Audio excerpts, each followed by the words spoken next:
Speaking of age, though, let's go on the other end of the age spectrum because we got a couple comments. You were talking about Brady's Super Bowl and putting into track comparison. Someone said Bernard Lagat. This is sorry, my font is so small here. Akili says Bernard Lagat winning 2016 Olympic trials at age 41 with a sub 53 last second lap is better than Brady and Abdi. And then we had another one from New Zealand bloke. I think Nick Willis running 356 indoors at 37 years of age, nearly 38, is more astonishing, and it looks like his kick is still there and just as strong as he was in his 20s. Yeah, I think the Lagat argument for sure. That was nuts to see. That comeback, especially after do you remember that? Like the 10K, he didn't look that good. And you're like, oh, is this it for Bernard Lagat? This is how he's going to go out? And then he summoned something in that last race and outkicked Chalimo and Hassan Mead, Eric Jenkins.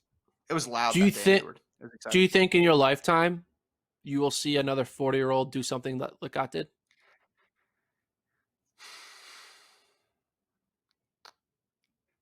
My lifetime, yeah. Okay, because in your lifetime you will not see an NFL quarterback win 7 Super Bowls. What do you mean? How do you know that? You're not going to see that. I'm going to live for a long time. You don't know that. A 40-year-old is not lucking into a win at the Olympic trials. It's not happening, right? Because what has to go? They have to first get the qualifying time, right? They have to get out of the rounds, and then they have to somehow finish top 3.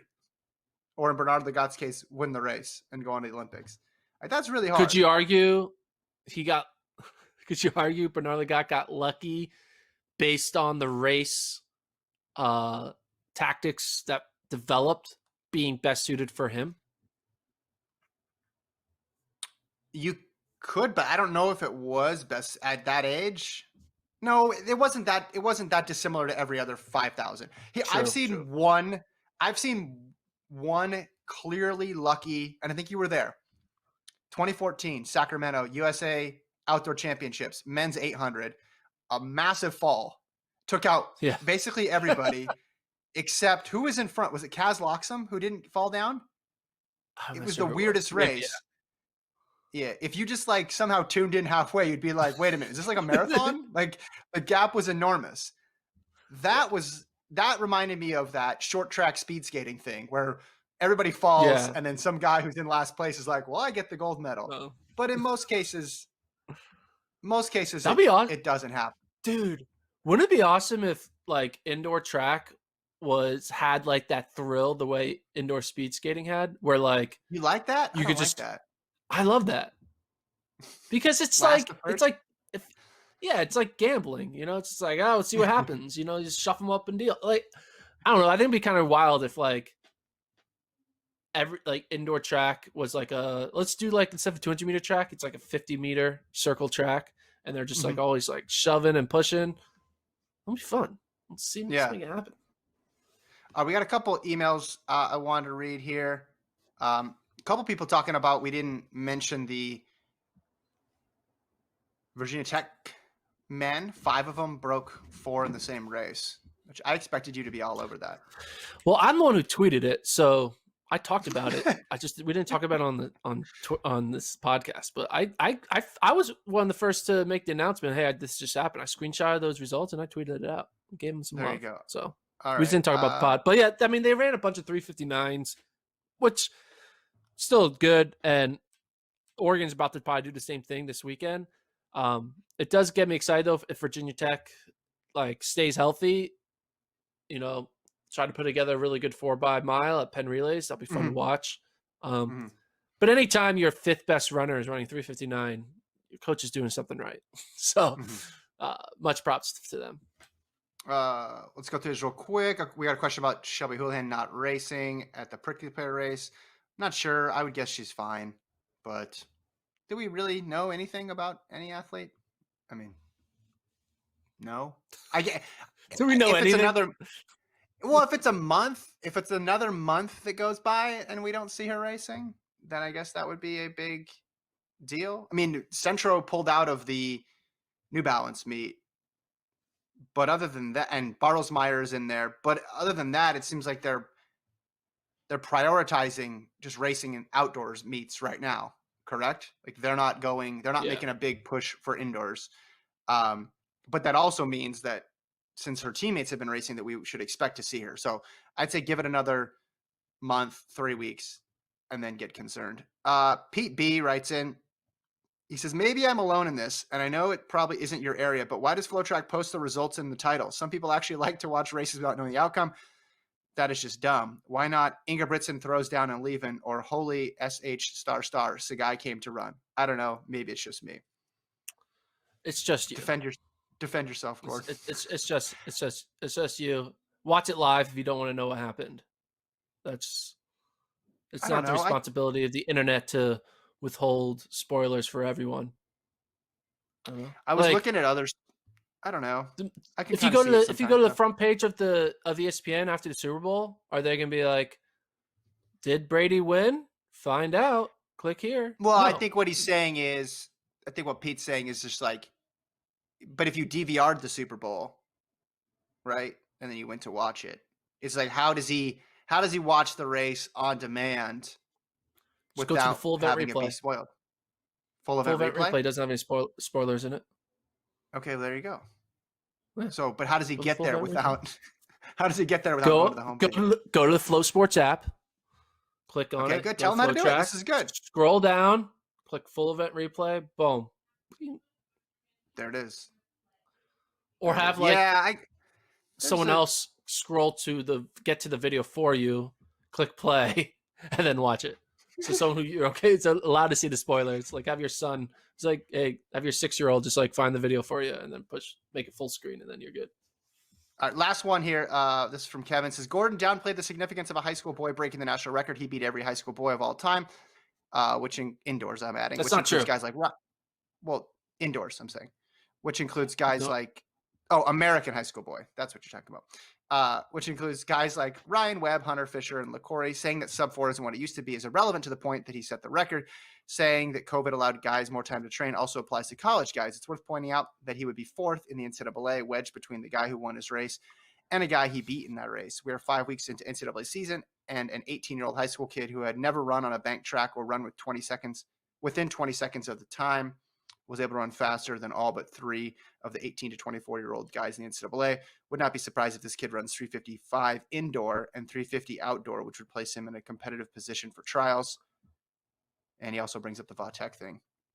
The idea that 350 is ambitious. 350 is ambitious. Yeah, I'll say that. The idea that like he would be 4th in the NCAAs.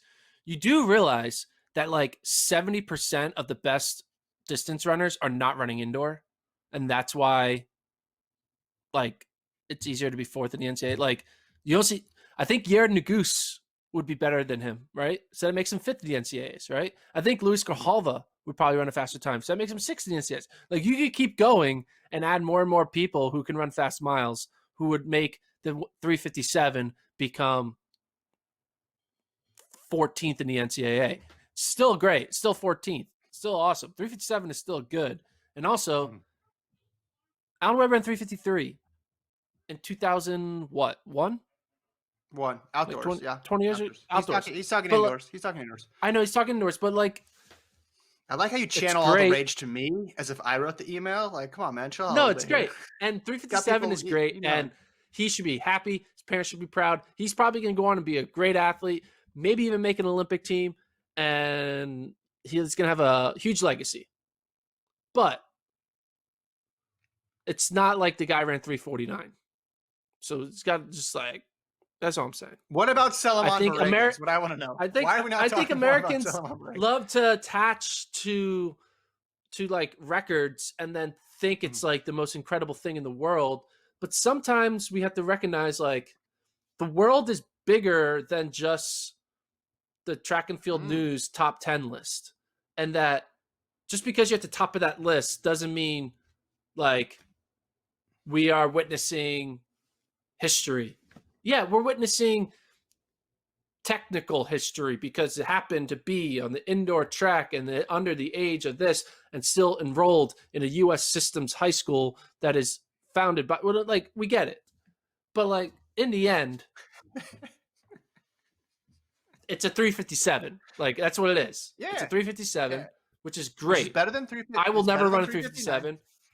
Better than There's 359. probably only going to be very few amount of people ever in the world history who run 357, and he's part of that group. I do want to say, I did a friend of mine. I'll leave this person nameless.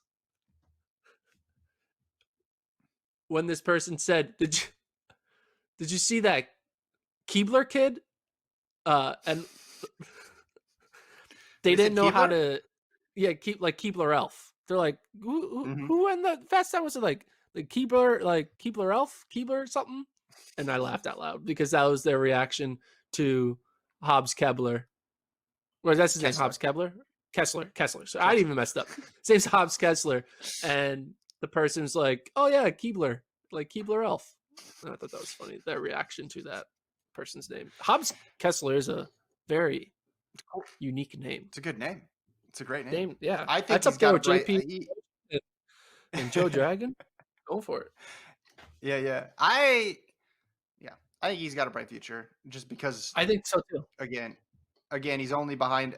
I think I'll just reiterate what I said before. I think he's different than those other guys. A lot of the 359 guys. I think the fact that he was 357 and the fact that he doesn't seem he just recently is all in on running, and he's got all these other interests and stuff. I think once he starts training,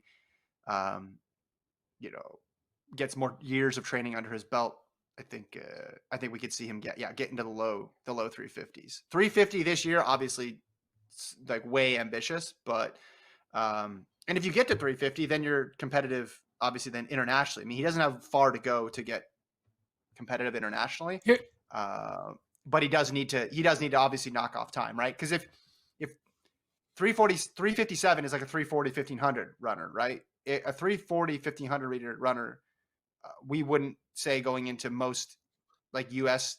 caliber races would be a favorite to win. They would still be back there, but he's in high school still. Oh, look, it's one last thing. There's 3 rounds at the Olympic trials, right? Mm-hmm. Where does Hobbs Kessler finish the season? Is it not qualifying for the Olympic trials? Is it making it to the first round, second round, final? I'll even say top 3, and then winning the Olympics, right? Where does his line end? Where do you think what's his semis? He maybe gets. He makes it to semis. Here's what I don't know about him: his kick, because we saw this time trial type race. So how does he do in a race that goes out in 65 seconds, where everybody's just looking at each other? That's what I want to know, and I haven't seen enough of that yet. Yeah, I think he makes it to Webb just could the first kick. round. Webb could kick, right? But he still didn't have luck that first U.S. championships because inexperience. But I mean, obviously Webb was a monster in the 800 and could close. All right, we'll leave it there. FloTrackPodcast@gmail.com is the email address, or you can find us on our YouTube page. Leave some comments. Next week, very, very busy week for us. We'll start on Monday with recapping some results. Gordon will be on the road. We'll talk more about that next week. I might be on the road as well.